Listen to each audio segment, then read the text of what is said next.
එයාගේ ජිම් එකට යන එක, එයාගේ එක්සර්සයිසස් ටික, එයාගේ රූපය ගැන, හැමදේම ගැන එයා හිතන දරුවෙක්. අන්තිමට තිබි ස්පෝර්ට් මීට් එකේ එයා ඒක වින් කරා කියලා මට එයා කතා කරලා කිව්වා වගේ පුතා ඉන්නේ කොතනද එතන දිනනවා. සීමන් කැප්ටන් කෙනෙක් තමයි එයාගේ එකම අරමුණ තිබ්බේ. මම එයාට බයිසිකලේ අරන් දුන්නේ නැහැ. අපි හැම මාසෙම මේ බයිසිකලේ වෙනුවෙන් එයාට බොරු කිව්වා. ඒක තමයි අපි ජීවිතේ එයාට කරපු එකම බොරුව. ඒත් මම හිතා හිටියා එයාට බයිසිකලේ මේ 18 වෙනි උපන්දිනේට අරන් දෙන්න. ඇත්තටම එයා මට කතා කරේ දෙවෙනිදා. එයාගේ අනතුර වෙන දවසේ පාන්දර කලබලයක් එයාට තිබ්බා. මේ අනතුර ඉස්සෙල්ලාම දැනගන්නේ මම. මොකද මට ඒ තරන්නේ තුලත් එක්ක සම්බන්ධයක් තිබ්බා මයිත් එක්ක.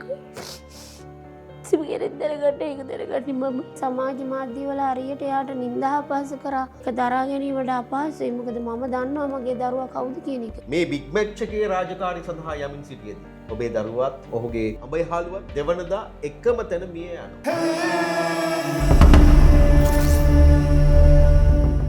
විද්‍යාර්ථියත් සිල්වෙස්ටර් විද්‍යාලයත් අතර තිබුණු බිග් මැච් එක බොහෝ දෙනා පහුගිය දවසක කතා කළා. ඒ නෙතුලත් සකිතුත් රිය අනතුරට ලක්වීමෙන් අනතුරුව මේ බිග් මැච් එක අතරමඟදී නවත්වනවා.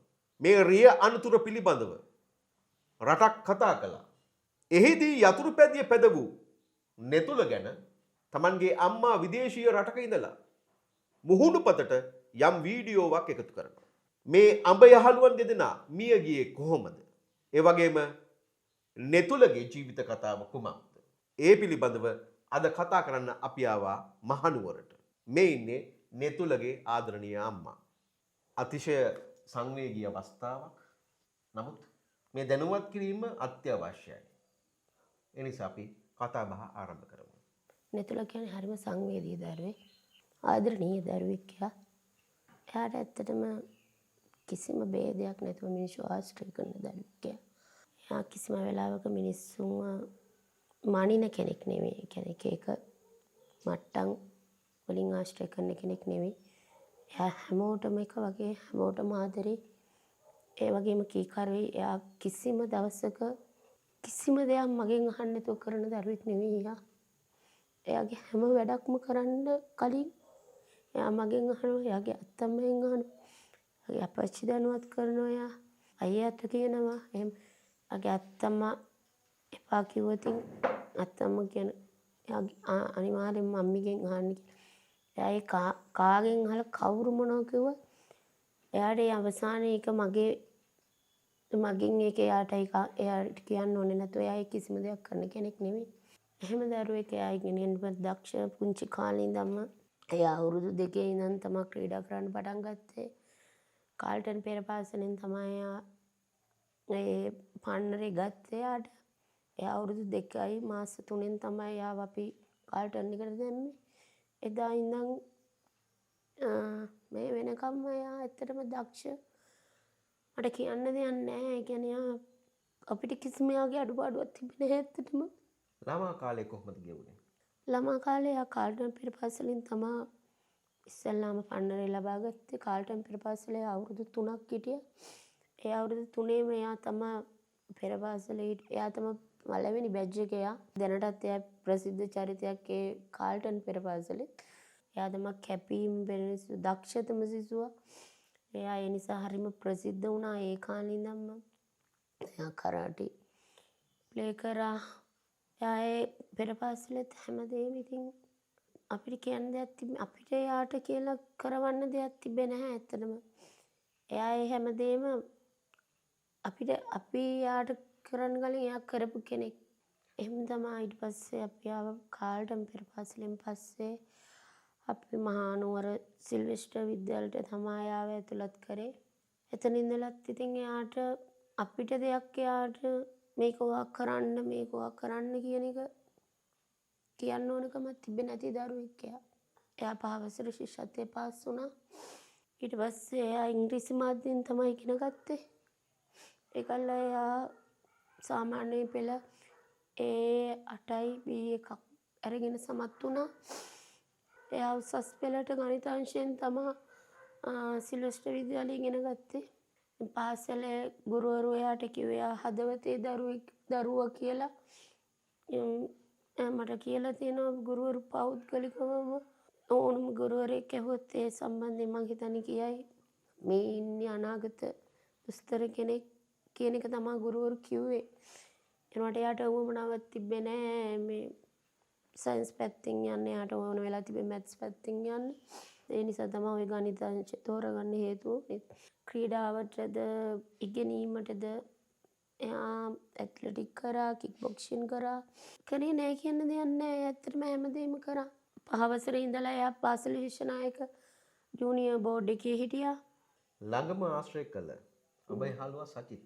ඇත්තටම සජිත් විතරක් නෙවෙයි. එයාට ඉන්නවා යාළුවෝ 6 දෙනෙක් විතර.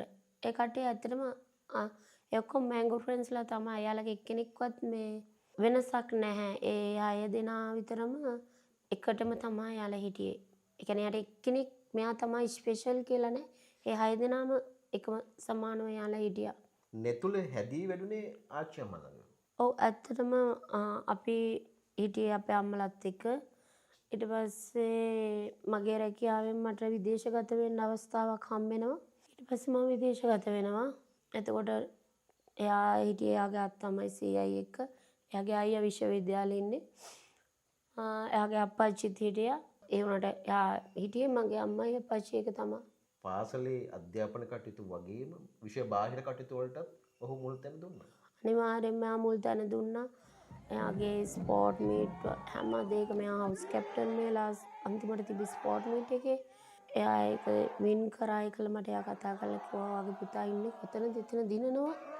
ඉන්න අසන්තෝෂින් ඉන්න කියලා එයා මට කිව්වා හැම වෙලේම. මම විදේශගත වෙලා හිටියා කියලා එයාලා දුරස් වෙලා හිටියේ නිතර. එන යන මගේ ළඟට එන කෙනෙක්. එන යනවා එයාලා. මම එන යනවා. ඉතින් එහෙම එකක් තමයි තිබ්බේ.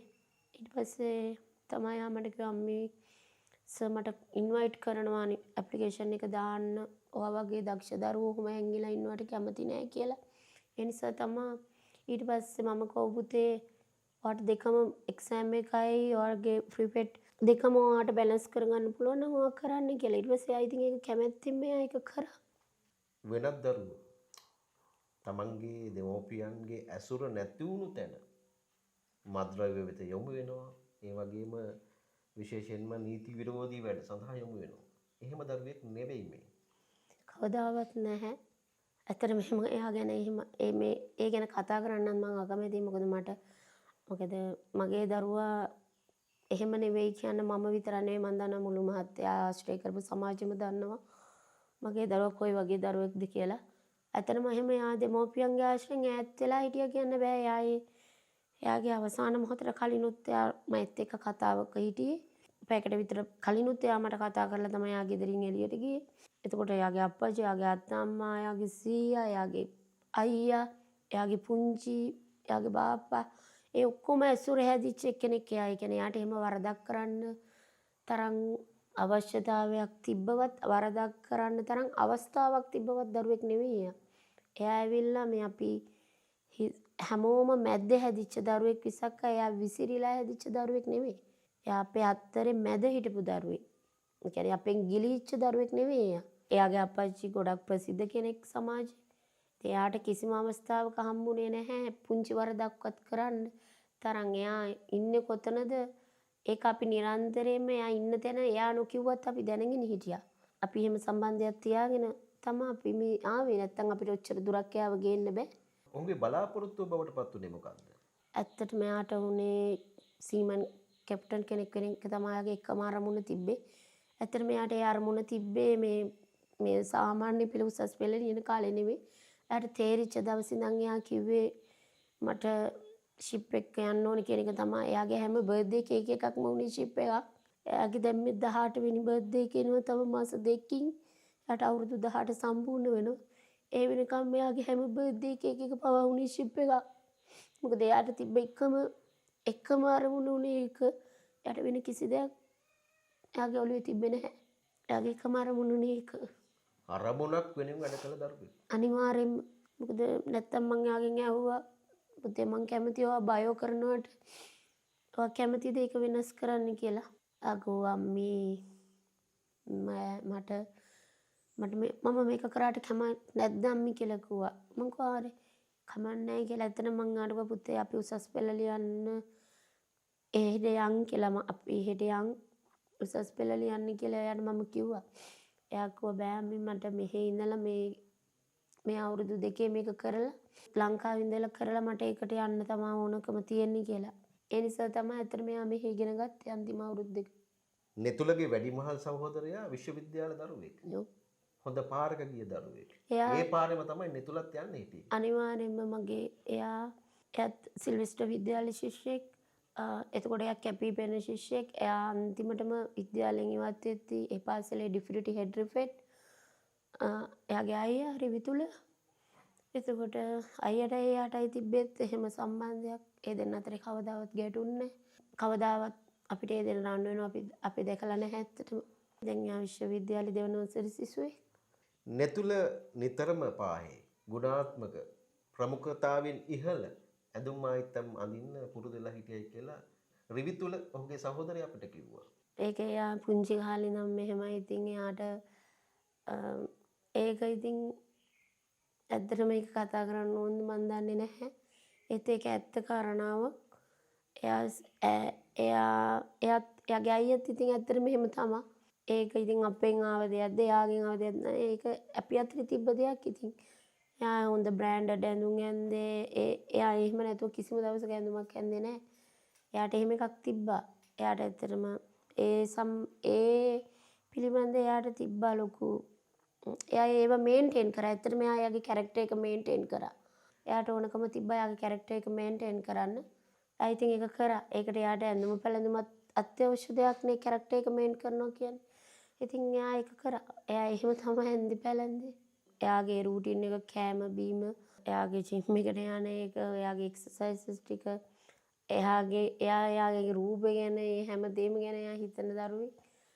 ඇත්තටම පොඩ්ඩක් හරි එයා හැමදාම මම ලස්සනයිද මගේ ලස්සන මදිද මම මීට වඩා සුදු වෙන්න ඕනද මම මීට වඩා මහත් වෙන්න ඕනද මීට වඩා ඇඟ හදා ගන්න ඕනද.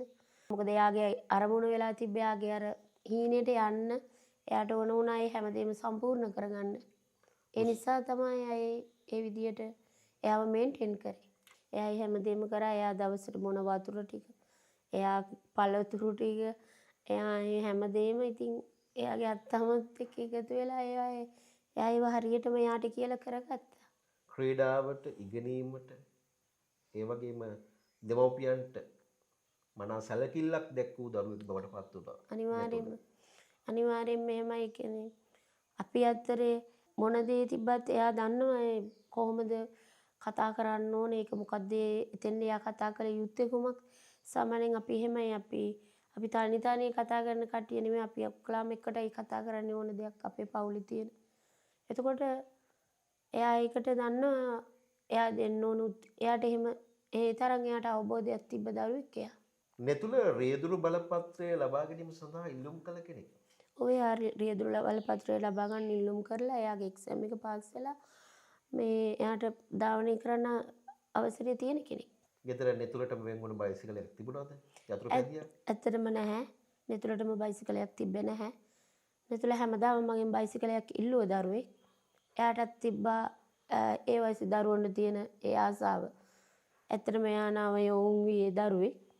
එතකොට ඒකට මම හිතනවා අපි කවුරුත් ඒකට ගරහන්න හොඳ නැහැ. ඒක ඒ වයසේ ඉන්න හැම දරුවෙක්ටම තියෙන හීන. ඇත්තටම එයාටත් ඒක තිබ්බා. එයා මගෙන් හැමදාම බයිසිකලයක් ඉල්ලුවා. මට බයිසිකලේ එයාට අරන් දෙන්න පුළුවන් වුණොත් මම එයාට බයිසිකලේ අරන් දුන්නේ නැහැ. අපි හැම මාසෙම මේ බයිසිකලේ වෙනුවෙන් එයාට බොරු කිව්වා. ඒක තමයි අපි ජීවිතේ එයාට කරපු එකම බොරුව. එයා මගෙන් ඇහුවා හැමදාම ඇයි වගේ බයිසිකලේට උච්චර වයස යන්නේ කියලා. එයාගේ අප්පච්චිට බයිසිකලයක් ගෙදර පාවිච්චි කරන්නේ නැති බයිසිකලයක් තිබ්බා. ඒ බයිසිකලේ නිතර ගෙදර තියලා තිබ්බා. ඒක එයාගේ අයියා පාවිච්චි කරා. ඊට පස්සේ එයාත් ඉතින් ඒ බයිසිකලේ පාවිච්චි කරා. ඒක ස්කූටර් එකක් නෙවෙයි. මට මොකද්ද දන්නේ ඒ බයිසිකලේ ඒක ජියර් දාන බයිසිකල් එකක්. එයාටම කියලා බයිසිකලයක් ඇත්තටම මම ගත්තේ නැහැ. ඒත් මම හිතා හිටියා එයාට බයිසිකලේ මේ 18 වෙනි උපන්දිනේට අරන් දෙන්න. මොකද එයා ඉල්ලපු බයිසිකලේ මගේ ලොකු පුතා ගිහින් බලලා ආවා. බලලා ඇවිල්ලා අපි කතා කරගත්තා එයාගේ බර්ත්ඩේ එකට ඒ බයිසිකලේ අරන් දෙනවා කියලා. අපි ඒ බයිසිකලේ ඉතින් එයාට වෙන් කළ තිබ්බා. මොකද එයාට ඒ ආසාව තිබ්බා. මමවත් මගේ හස්බන්ඩ්වත් අපි කවදාවත් එයාලව කොටු කරලා හැදුවේ නැහැ. ඒ කියන්නේ එයාලට අපි අවස්ථාවල් දුන්නා. එයාලා ඒ අවස්ථාවල් නිසා තමයි ඉතින් එයාට මොන හරි අවාසනාවන්ත මොහොතක් ලැබුණා. නමුත් එයා අද සමාජෙම මුළු මං හිතනවා මට දන්නේ සමහර විට ලංකාවෙන් පිට මිනිස්සුත් දැන් එයාව දන්නවා ඇති ගොඩක් මිනිස්සු. එහෙමද වෙන්න ඕන අනිවාර්යෙන්. මොකද මම අපි ලංකාවෙන් පිට ගොඩක් ඉන්න නිසා එයාට ඉතින් ඒ තරම් එයා දක්ෂ දරුවෙක් උනේ අපි යාට අවස්ථාවල් දුන්න නිසා. නමුත් මං හිතනවා මේ අවාසනාව ඒ මොහොත ඒක මං හිතනවා බයිසිකලේ නෙවෙයි ඕනම තැනකදී සිදු වෙන්න පුළුවන් දෙයක් කියලා මම විශ්වාස කරනවා. ඒ වෙලාව කියන එක. ඒකට මම හිතන්නේ ඒකට හේතුව බයිසිකලේම කියලා මම පිළිගන්නේ නැහැ. දෙවනදා තමයි මේ අනතුර සිදුවන්නේ. ඔව්. ඊට පෙර දින ඔබට කතා කරනවද නෙතුල? එයා මට දවසකට අඩුම ගානේ කෝල් 10ක් 15 20 සමහර දවස්වලට ඒක කෝල් දෙක තුන වුණොත් එහෙම පැය ගණන් වෙනවා. එහෙම නැති වුණත් ඒ කියන්නේ සිද්ධ වෙන හැම දෙයක්ම මොහොතක් නෑර අපි අතරේ හුවමාරු වෙනවා.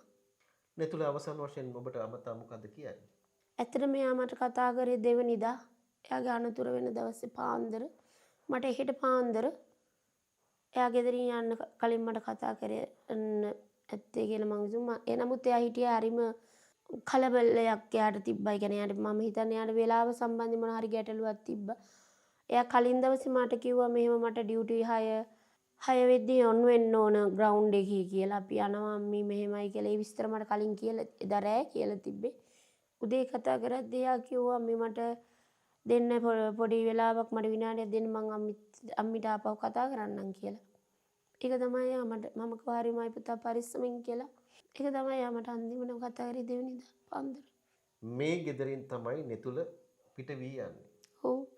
මේක මගේ අම්මයි අප්පච්චි ඉන්න මා ගෙදර. මේක මගේ මහ ගෙදර. ඔහු තමන්ගේ පවුලට අයිති යතුරුපැදියකද පිට වී යන්නේ? ඔව් ඒක ඇත්තට මෙයා තමයි පාවිච්චි කරේ අන්තිම කාලය තුල. මොකද මේ ගෙදරේ පාවිච්චි කරන්න කිසිම කෙනෙක් නැහැ. මගේ අප්පච්චි අම්මයි එයා විතරයි හිටියේ. එයා තමයි ඒක පාවිච්චි කරේ. එයා බොහොම සුරක්ෂිතව එයාගේ පාසලට ගියා. ඇත්තටම අපිට එහෙම එකක් පාවිච්චි කරන්න තරම් සිද්ධ වුණේ මේ ගමනාන්තයේ දුෂ්කරයි. මොකද ඒ ගමනාන්තයේ දුෂ්කර වුණත් අපි ආව මේ මහා ගෙදර කියන තැන තිබ්බේ. එයාව අපේ ගාව අප්පච්චි ගාව ඒ ගෙදර තියත් අපි තියන්න හේතු වුණේ. මොකද එයාට ඕන ආරක්ෂාව ආදරේ රැකවරණේ එයාට ලැබෙන්න ඕන හැමදේම ඒ කියන්නේ පුංචිම කාලේ ඉඳන් ලැබුණු තැන මෙතන හින්දා. මොකද මමත් රැකියාවක් කරපු කෙනෙක්, මගේ මහත්තයත් රැකියාවක් කරන කෙනෙක්. එතකොට මගේ දරුවෝ දෙන්න අනිවාර්යයෙන්ම පුංචි කාලේ ඉඳන්ම පුංචිම වයසේ කියන්නේ ඉපදීලා අපි රැකියාවකට පිටත් වෙන කාලේ ඉඳන් මගේ අම්මයි තාත්තයි තමයි මගේ දරුවෝ දෙන්න හැදුවේ. ඒක නිසා එයාට ඒ දෙන්නට අත්තම්ම ගාව සීයා ගාව කියන එක වෙනස් දෙයක් නෙවෙයි. මොකද ඒ දෙන්නම පුංචි කාලේ ඉඳන්ම හැදුවේ මගේ අම්මයි තාත්තයි මගේ නංගි. මේ අනතුර කොහොමද දැනගන්නේ? ඇත්තටම මේ අනතුර ඉස්සෙල්ලාම දැනගන්නේ මම. මොකද මට ඒ තරම් නෙතුලත් එක්ක සම්බන්ධයක් තිබ්බා මයිකත් එක්ක. කිසිම කෙනෙක් දැනගන්න ඒක දැනගන්නේ මම. එයා මට විනාඩියක් ගන්නම් කියලා කිව්වා. ඊට පස්සේ ඇත්තටම මම රැකියාවට රැකියාවට මම සතිය දෙකකින් විතර තමයි පිටත් වෙන්න ලෑස්ති වුණේ. මම රැකියාවට යන්න ලෑස්ති වෙලා මම ඔක්කොම කරලි වෙලා මට විනාඩි 45ක් 50ක් ගත වෙන්නේ නැති මම වාහනේටත් නැංගමගේ ඔක්කොම කරලි ඉවර වෙලා නෑ මම වෙලාව බලද්දි මට එයා නැදත මම හිතුවා එයා බිසි ඇති එයාට මොකද එයාට ටිකටින් කවුන්ටර් තමයි යාගේ තිබ්බේ ඩියුටි වැටිලා මට කිව්වා මම ටිකට් ඔෆිස් ඉන්නේ මට ඩියුටි තියෙන ටිකට් ඔෆිස් කියලා මට කලින් දවසේ කියලා තිබ්බා මම හිතුවා එයා බිසි ඇති කියලා එතන ඇත්තටම මම නැත්නම් එච්චර වෙලාවවත් එයාට දෙන්නේ නෑ නමුත් විනාඩි 45ක් 50ක් විතර යන්නේදී මම ලෑස්ති මගේ වාහනේ නැගලා ඔක්කොම කරලා ඉවරයි මං ඊට පස්සේ මම එයාට දුරකථන ඇමතුම ගත්තා මොකද එයා අනිවාර්යෙන් මට විනාඩියක් දෙන්නම් කියලා කිව්වොත් එයා ඒ විනාඩි 2-3 ඇතුළත අනිවාර්යෙන්ම එයා මට කතා කරනවාමයි.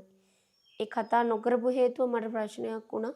ඇයි මේ කියලා. එයා මොන දේ තිබ්බත් එයා මං හිතුවා නෑ මෙතන ටිකක් මම දන්නවා සිල්වෙස්ටර් එකේ බිග් මැච් මොනවද කියලා මොකද අපි ඒවට මූුණ දීලා තියෙනවා දැන් අවුරුදු 15ක් විතර තිස්සේ. මොකද මගේ ලොකු පුතා හිටියේ සිල්විස්ට් එකේ.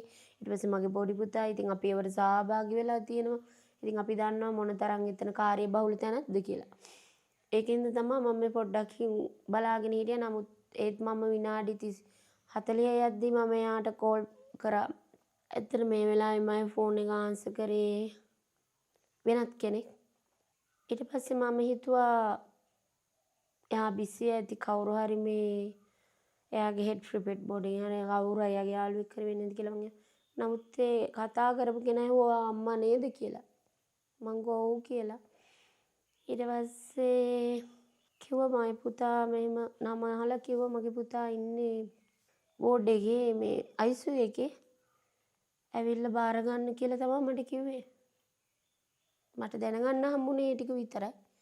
ඊට පස්සේ මම තමයි කතා කරේ මගේ අම්මට. මං ඔක්කොටම මාත්‍යට හැමෝටම මම ඊට පස්සේ තමයි කතා කරේ. මට පස්සුව තමයි හැමදේම දැනගන්න හම්බුනේ. එයාව මහනුවර ශිෂ්‍යන් රෝහලට නෙවෙයි ඇත්තටම ගෙනියලා තිබ්බේ. එයාව ගෙනියලා තිබ්බේ තෙල්දෙනිය රෝහලට. මහනුවර රෝහලට ගෙනියලා තිබ්බේ සචින් පුතාව. ඇත්තටම එයා නෙතුලත් එක්ක මගේ ගෙදර තමයි හිටියේ එදා.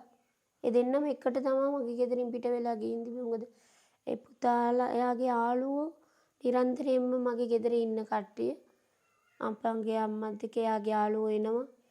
කතා බහ කරනවා මේ බොහොම එයා ඒ කට්ටිය මෙහි ඉඳන් එයාලගේ අධ්‍යාපන වැඩද එයාලගේ ක්‍රීඩා වැඩද ඒ පහසු නිසා ඒ කට්ටිය මෙහෙට වෙලා ඉන්නවා කරගන්නවා. සචින් පුතාව තමයි මහනුවර මහරවලට ගෙනියලා තිබ්බේ. මයි පුතාව ගෙනියලා තිබ්බේ තෙල්දෙනිය රෝහලට. මේ අනතුර සැලවීමත් එක්ක ඔබ කම්පණයටපත් වෙනවා.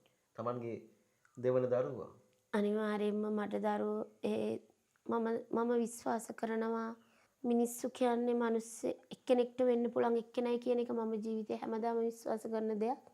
මගේ චූටි පුතාට තියෙන දේ මගේ ලොකු පුතාට නැහැ. මගේ ලොකු පුතාට තියෙන දේ මගේ චූටි පුතාට නැහැ. ඒක නිසා ඒක රීප්ලේස්මන්ට් කරන්න පුළුවන් දෙයක් නෙවෙයි. ඒක මම දන්නවා මගේ ලොකු පුතාගෙන් මට චූටි පුතා මට ලබා දුන්න දේ මට බලාපොරොත්තු වෙන්න බෑ කවදාවත්. මගේ ලොකු පුතා දෙන්න දේ මට චූටි පුතාගෙන් කවදාවත් බලාපොරොත්තු වෙන්න බෑ.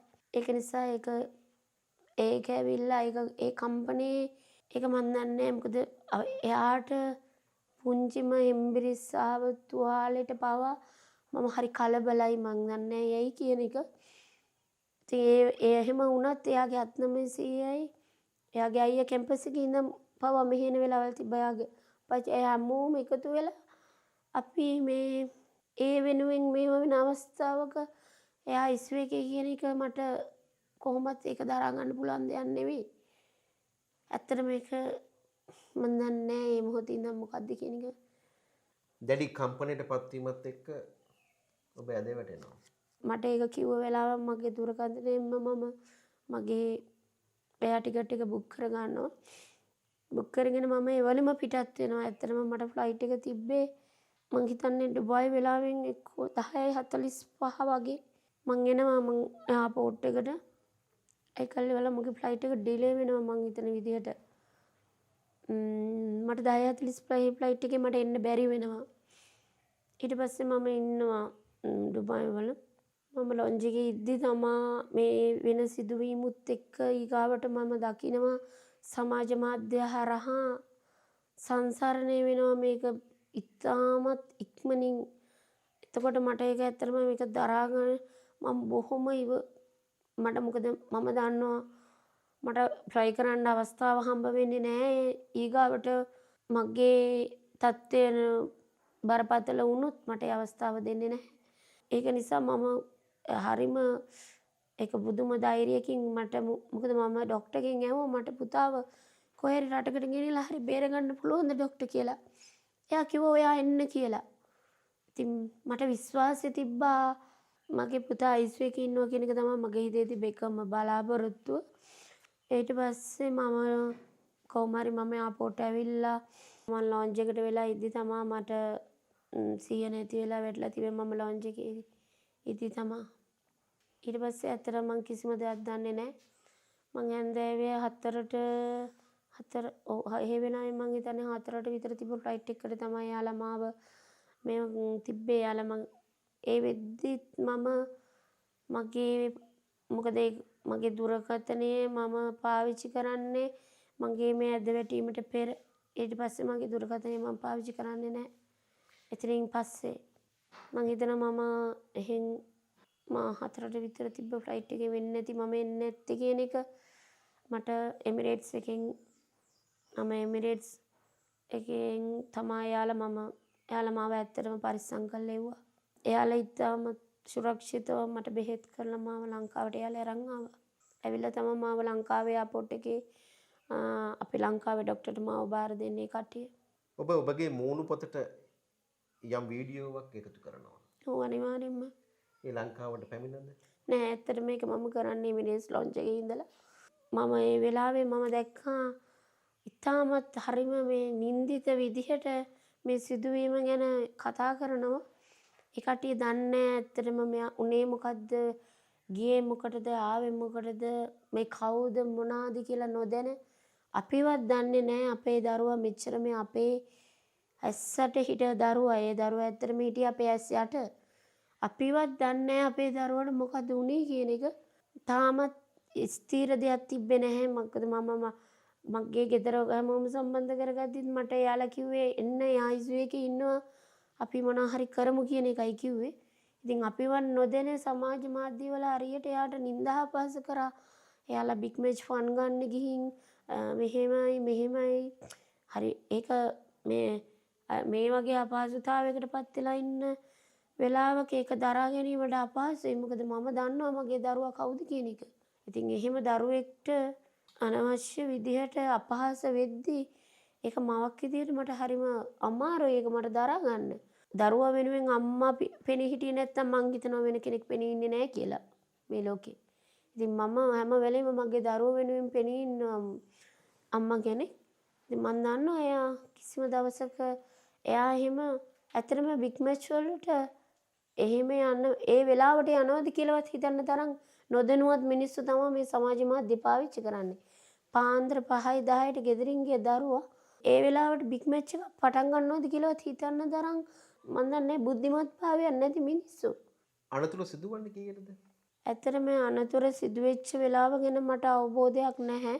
මම මෙහෙ නොහිටිය නිසා. එයා ඒ වුණාට නිවසෙන් පිට වෙනවා පාන්දර 5යි 10ට. පුතා ඉක්මන් වුණා වැඩි කියලා හිතෙන්නේ නැද්ද? නෑ මම හිතන්නේ මගේ පුතා ඉක්මන් වුණා වැඩි කියලා කිසිම වෙලාවක. මගේ පුතා කොහොමත් දෙයක් කරනවා කිව්වොත් කරන දරුවෙක්. ඒක එයාගේ එහෙම මගේ පුතා එහෙම කෙනෙක්. එයා වෙලාවක් කිව්වොත් කාට හරි එයා ඒ වෙලාවට වැඩ කරන දරුවෙක්. මට වුණත් එහෙම. ඒකයි මගෙන් එයාට කෝල් එක වුණත් එන්නේ අවස්ථාව එයා මට විනාඩියකින් ගන්නම් කියලා කිව්වට එයා මට ගත්තේ නෑ. විනාඩි කිහිපකින් ගන්නම් කිව්වට මම හිතන්නේ මගේ පුතා ඉක්මන් වුණා කියලා. මේ රියානතුරු සම්බන්ධයෙන් තවදුරටත් රටට කියන්නට ඕනේ මොකක්ද? ඇත්තටම මට කියන්න ඕන මම හිතනවා අපේ රටේ රියදුරන්ගේ විනය කියන එක නැහැ. ඒක මම දැඩිව විශ්වාස කරන දෙයක්. ඒක මගේ පුතාටත් පොදුයි අනිත් බස් රථයේ පදවපු කෙනාටත් පොදුයි. මම හිතනවා රටක් වුණාම අපි මමත් විදේශ රටක විදේශ රියදුරු බලපත්‍රයක් හිමි කෙනෙක්. ඉතින් මම හිතනවා මේ විනය කියන එක අපේ රටේ තියෙන්න ඕන. ඒ විනය කියන එක තිබුණා නම් සහ තව මේ නීති ඒ සම්බන්ධයෙන් තියෙන නීති මීට වඩා දැඩි වුණා නම් මම හිතනවා මිනිස්සු මේ වැරදි කරින්න තියෙන බය තව වැඩි වෙයි කියලා. ඒක මම විශ්වාස කරනවා. මොකද අපි විදේශ රටක ඉද්දී අපි හරි බයයි ඒ වැරද්ද කරන්න. මොකද ඒ තරම් ඒ නීතිය හරි තදයි. ඒක නිසා අපි දන්නවා අපිට මේ දේ කරොත් මේ දේ සිද්ධ වෙනවා කියලා. ඒ නිසා ඒ වේගය වුණත් ඒ මාර්ගය හැසිරීම වුණත් ඒ තියෙන නීති රීති රකින්න එක වුණත් කරන්නේ අපි ඒ තියෙන බයට. නැත්තම් අපිටත් ඔහෙ යන්න පුළුවන් යන්නම් වාලේ. දැන් මගේ පුතා එහෙම ගියා වුණත් අනිත් රියදුරු එහෙම ආවා වුණත් ඒ දෙන්නම දැනුවත් වෙලා හිටියනම් මේ රටේ දැඩි නීතියක් තියෙනවා මෙන්න මේ දේ සිද්ධ වුණොත් කියලා මං හිතනවා මේ වගේ වෙන සිද්ධීන් ගොඩක් වළක්ව ගන්න පුළුවන් කියලා. මොකද මම විශ්වාස කරනවා මගේ පුතාට ඕනකමක් තිබ්බේ නෑ ඉක්මනින් ගිහිල්ලා ඉවර වෙලා එයාගේ බයිසිකලේ තවත් වාහනයක හප්ප ගන්න. ඒ වගේම මම විශ්වාස කරනවා ඒ රියදුරුට උවමනාවක් තියෙන්නත් නැතුව ඇති කියලා මම විශ්වාස කරනවා. මම දන්නේ නෑ. නමුත් මට විශ්වාස කරන්න බෑ මම හිතනවා. නමුත් මට මගේ පුතාට එහෙම දෙයක් කරන්න ඕනකමක් තිබ්බේ නෑ කියලා මට විශ්වාසයෙන් කියන්න පුළුවන්. මම හිතනවා රියදුරටත් එහෙම වමනාවක් නොතියෙන්නේ නැති කියලා. නෙතුල නමින්ම අපිට තේරෙනවා Tamanගේ ඇස් දෙක වන් දරුවෙක්. අනිවාර්යයෙන්ම එහෙම දරුවෙක් තමයි මේ දෙමව්පියන්ට ඒ වගේම සිල්වෙස්ටර් විද්‍යාලයටත් මේ රටටත් අහිමි වන්නේ. වයස අවුරුදු 17ක දරුවෙක්.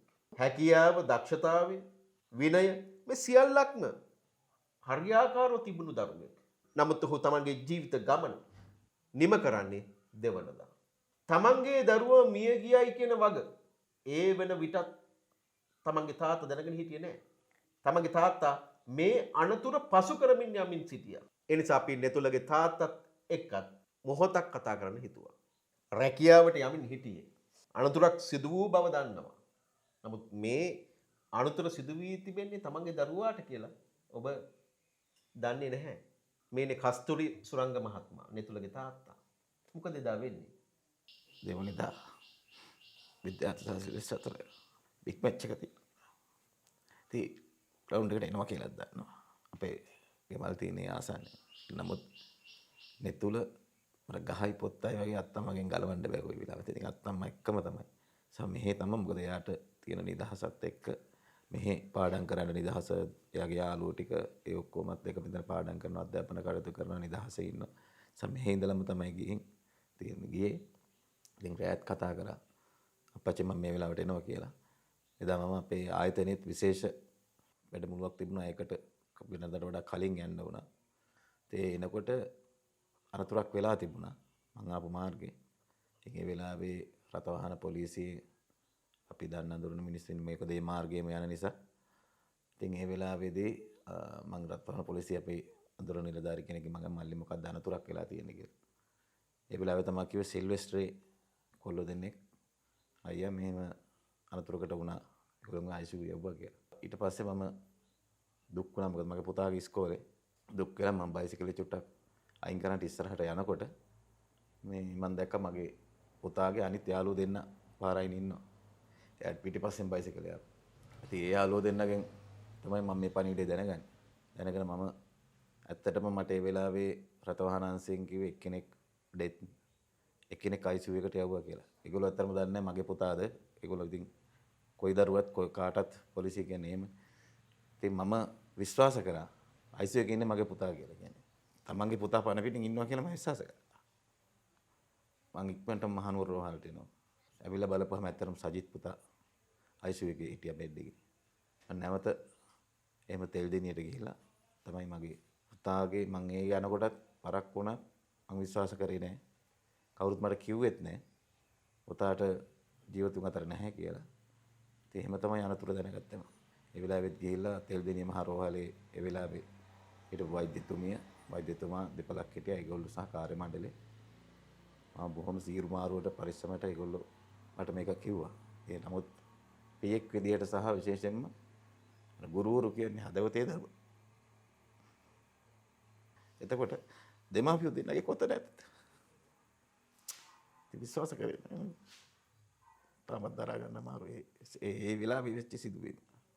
ඊට පස්සේ මම මේක කොහොමද ගෙදෙට්ට කියන්නේ කියන අම්මා විදේශගත වෙලා ඉන්නේ. එයා බොහොම ආදරේ දරුවට. මට වැඩිය මේ දරුවා ගැන විශේෂයෙන් හැම විනාඩියටම හොයලා බලන කෙනෙක්. එයාටත් ඒ තප්පරේ මග ඇරලා තියෙනවා කොහොම හරි. මම මේක අම්මට කියන්නේ කොහොමද කියලා ඇත්තටම මට කියාගන්න බැරුව ඉන්නකොට මට කලින් අම්මා දැනගෙන තියෙනවා. ඒ කියන්නේ වෛද්‍යවරයාට තමගේ අපේ නෙතුල අපේ පාරට කෝල් එක ගත්ත වෙලාවේ වෛද්‍යවරයා විසින් තමයි මේ පණිවිඩය දීලා තියෙන්නේ. දැඩි සත්කාරී ඉන්නවා කියන පණිවිඩය දීලා දෙන්නේ. නමුත් පටෙන් පස්සේ මේක සමාජ මාධ්‍ය හරහා හැමතැනම යනවා. ඒ හරහා ඉතින් වයිෆ් දැනගෙන අත්තමට කියා ගන්න බැරුව හිටියේ මට. මං කියන්නේ කොහොමද කියලා තමයි මං පැය භාගයකට වැඩි මං කල්පනා කරා අඬ මම මේක කියන්නේ කොහොමද කියලා. මං හැබැයි අයියට පණිවිඩේ යනකොට අයියා දැනගෙන අයියත් ඉස්කෝලේ ළමයි ගියා. එයාගේ තේ ඉස්කෝලේනේ. එයා අධිශේෂී. එයාට කියලා දෙනවා කවුරුන් මං හිතන්නේ. තන් අම්මා පණිවිඩේ දීලා තියෙනවා. මං තාම ඒ ගැන හැව්වේ නැහැ. ඉතින් එයාත් දැනගෙන මට එයාත් අඬාගෙන කතා කරා. එයාත් අඬනකොට මම කියන්නේ කියන්න බෑ. ඉතින් එයාට මං කිව්වා පුතේ ඉක්මනට ගෙදර එන්න කියලා. යාම හරි අප්පච්චි මම මේ ගෙදර එන්න ලෑස්ති වෙලා ඔක්කොම කරගෙන ඉන්නේ කියලා. අම්මත් එනවා දැන් මෙහෙමයි කියලා හිතුවා.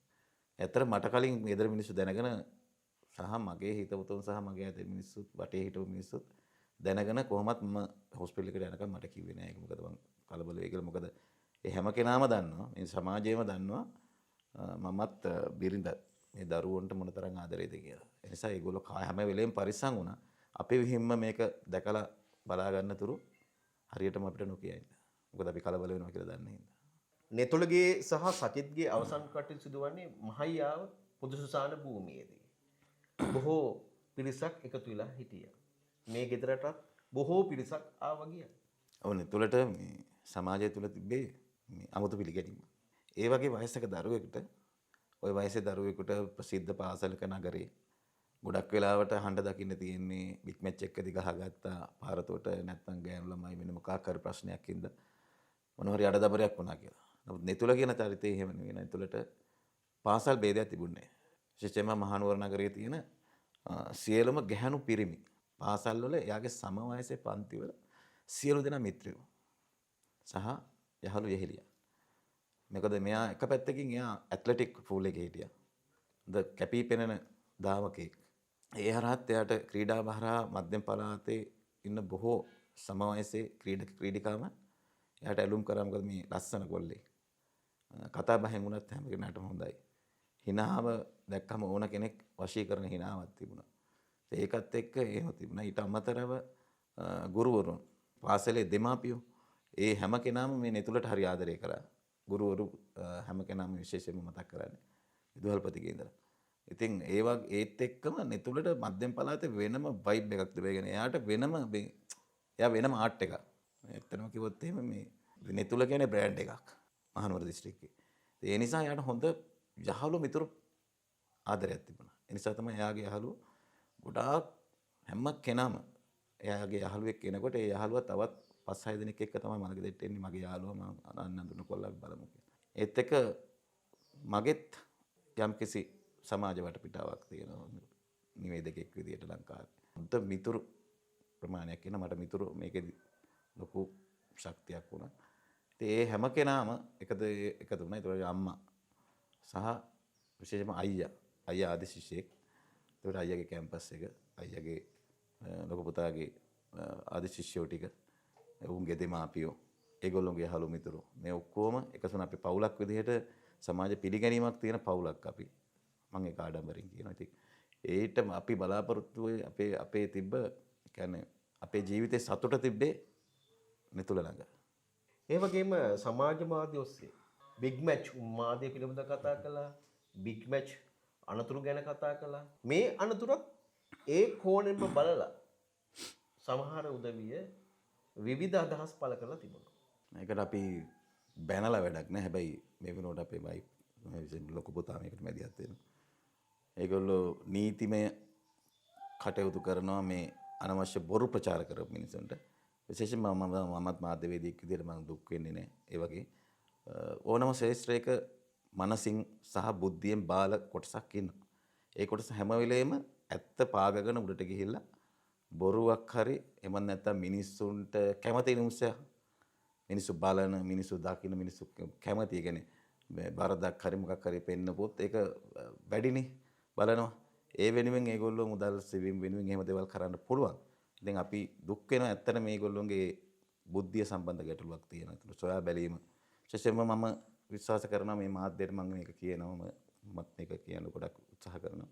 යම් සිදුවීමක් වෙච්චාම ඒ සිදුවීමේ අභ්‍යන්තරේ පසුපස භූමියට ගිහිලා ඒ පිළිබඳ සොයා නොබලා කටයුතු කිරීමෙන් එහි කියන්නේ ඒකට භාෂණය වෙච්ච මිනිස්සු දැඩි ලෙස කම්පාවට සහ ශෝකයට සහ ඔවුන්ගේ ජීවිතවලට ඒක ලොකු කැලලක් වෙන්න පුළුවන්. දැන් අද නෙතුලට එහෙම කීප එක්කෙනෙක් මම ගොඩක් නෙවෙයි සමාජ විශේෂම කියන්න ඕනේ. ලංකාවේ මාධ්‍ය මේකෙදි බොහෝ තැන් හොයාගෙන හරි දේ කරා. හැබැයි මේක මං හිතන්නේ සමාජ මාධ්‍ය එක ගැටිච්ච කාරණයක්. ඉතින් ඒ කෙනෙක් දෙන්නේ ඒ වගේ වැඩ කරා. හැබැයි මාධ්‍යවේදීන්ය කියා ගන්න ප්‍රවීණය සියලු දෙනා මේ පිළිබඳව රටට අවශ්‍ය ඇත්ත තතු දුන්නා. සහ මේ නෙතුල කියන බ්‍රෑන්ඩ් එක වර්ධකාරයක් නෙවෙයි කියලා ඒගොල්ලෝ අඟවලා තියෙනවා. ඉකුත් දෙවනිදා බිච් මැච් එක තිබුණා. ඒ තමයි විද්‍යාර්ථයත් සිල්වෙස්ටර් විද්‍යාලයත් අතර. මේ බිග් මැච් එකේ රාජකාරී සඳහා යමින් සිටියේදී ඔබේ දරුවාත් ඒ වගේම ඔහුගේ අඹයහළුවත් දෙවනදා එකම තැන මිය යනවා. ඔවුන්ගේ මිත්‍රත්වයේ කෙසේද යත් අවසානයේ සරිටුහන් වන්නේත් එකම තැන. ඒ මහయ్యాව පොදු සුසාන භූමියේදී දෙදෙනාම මිහිදන් කරනවා එකම තැන. අද මේ දෙදෙනාම එකම තැන සිට බලාගෙන ඉන්නවා ඇති. රටට අවශ්‍යම දරුවෙක්. ඔබේ පවුලට ආලෝකයක් බවට පත් වුණු දරුවෙක්. එහෙම දරුවෙක් තමයි නැති වෙන්නේ. නෙතුල නෙත් දෙක ආසන්නයේම තබාගෙන ඇති දැඩි කළ දරුවා. අපි නෙතුලට ප්‍රාර්ථනා කරනවා නිවන් දොරටු විවෘත වේවායි කියලා. ඒ වගේම හැමෝටම කියනවා යන ගමන හෙමින් යන්න කියලා. එහෙම කියමින් අපි අද මහනුවරින් සමුගෙන යනවා. බොහොම ස්තුතියි. ස්තුතියි ඔබතුමාට. ඇත්තටම මේ මාධ්‍ය හරහා අපේ කතාව කියන්න ඉඩ හදලා දුන්නා.